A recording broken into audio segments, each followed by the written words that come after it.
Yo, what's going on, everybody? It's your boy Nelson Chan from Hoopin' Life. Today I bring you a sneaker review on the Nike KD11s.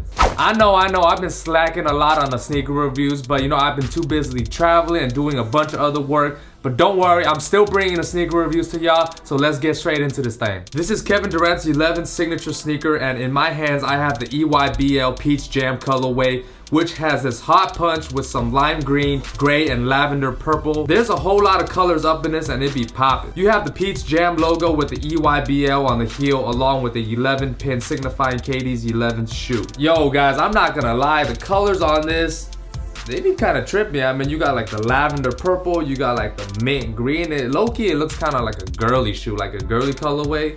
It's to throw it on with the hot punch, that looks like, I don't know, infrared pink.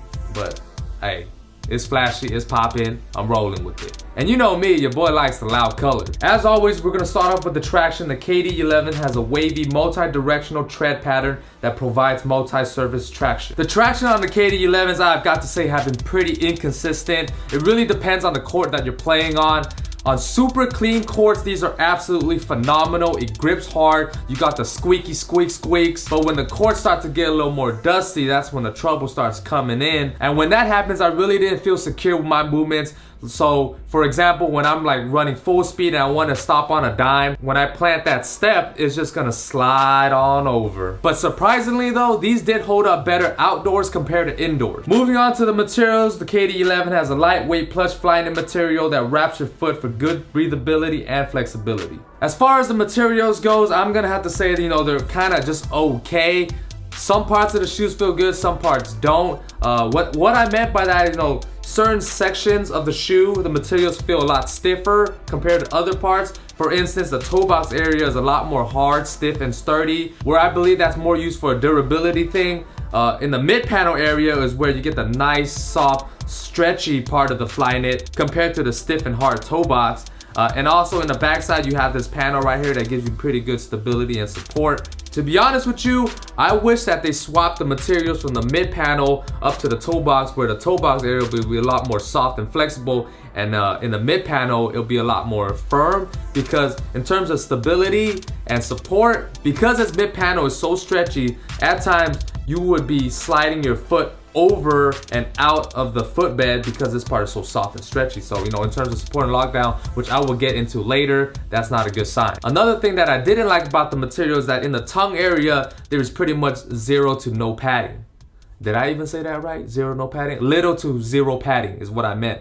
But because your boy like to tie your shoelaces pretty tight, to give you that extra support. But if you were to tie it pretty tight, it really digs into your foot right here. As you can see, you could literally just press between this. It's just like, minimal Flyknit. I just wish that it has some more plush or more padding in there. So whereas, I like to tie my laces pretty tight, it doesn't dig into my foot where it gives me, some minor pains. For support and lockdown, the KD11 has fly-wire cables to lock you in when you lace up. It also has a stretchy collar for easy entry where it compresses and contours around the ankle for secure comfort. The rubber outsole cups your foot and extends up to the sides of the shoe for stability as you cut. As I mentioned before, support has been a downer for me, especially for the last 3 KD models. I really didn't feel as supportive when I be hooping in these shoes. Like I mentioned before, this mid panel is a really, I feel like it's a really bad case for it being so flexible and stretchy, because like I said, when you're trying to plant hard, your foot really presses over through this Flyknit, whereas your foot feels like it's gonna roll over. So in terms of stability, that's not a good sign. At times I felt like my foot was gonna roll over the footbed when I be making hard plants. It really scares you as a hooper because you feel like you're gonna sprain your ankle at any given time.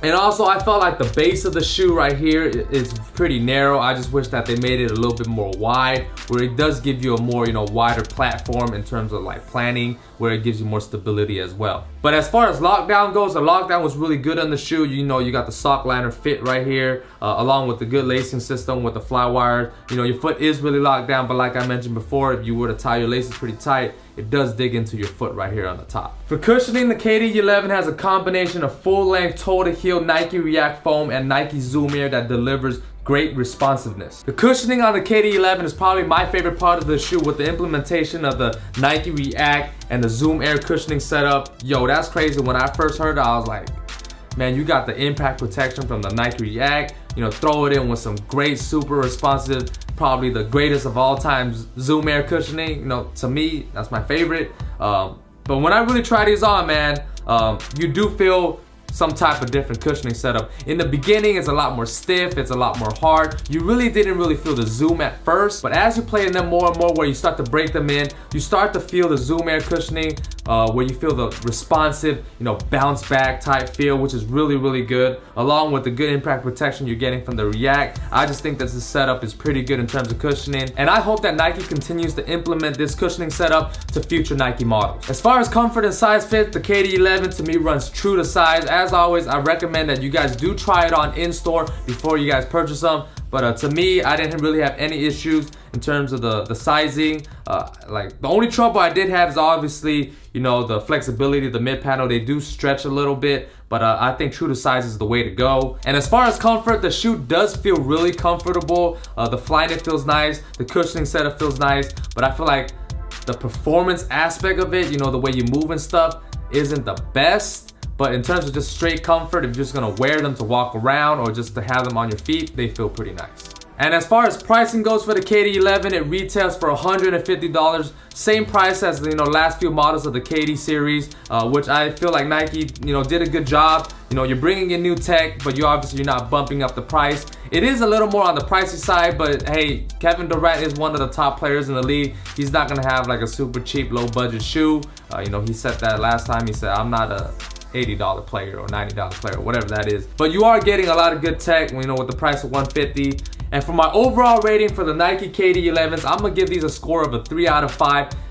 I was really disappointed on the shoe because I was expecting a lot from this KD11 shoe. I thought it was gonna be an awesome performer, and I felt like it just wasn't that. Just given the high expectations with the new technology of the Nike React, with the Zoom cushioning, you know, we got some nice Flyknit materials. The shoe does look really, really good in pictures and in hand. But you know, the performance aspect, I felt like, you know, I didn't say they messed up, but I feel like they put certain aspects of the shoe as far as the performance goes in the wrong places. Like I said, you know, I just wish that this midfoot area was a lot more supportive, where you don't feel like your foot is rolling off the footbed. Traction was very inconsistent. You know, I mean, if you're always playing on a clean court where you got no dust, these traction, you wouldn't have a problem. But you know, on your average courts, LA Fitness, your league courts, your rec courts, you know, there's always gonna be dust in those. But I like the direction that Nike's going with the KD11s. I just hope that, you know, they continue to implement this cushioning setup in other Nike models moving on, and just throw some better support into the shoe. I think that would be a really great performance hoop shoe. Overall, I think the KD11 is a decent performance hoop shoe. It's not top of the line, but you know, hey, there's always room for improvement. Thank you guys for watching that sneaker review on the Nike KD11. Let me know down in the comments below, what do you guys think about the KD11s? Do you guys like them? Do you guys dislike them? If you guys do have them, how well did it perform for you guys? You know, when you guys be hooping in them, did you guys have the same issues that I have? Or did you guys not have those issues? Let me know. Also, let me know what other sneakers you guys would like me to review. Make sure to check out my social media. Follow me on Instagram, follow me on Twitter, Facebook. All that will be in the description box down below. So make sure to go down there and show your boy some love. Make sure to check out these other sneaker reviews up here. And until next time, your boy Nelly Nell, I'm out. Peace.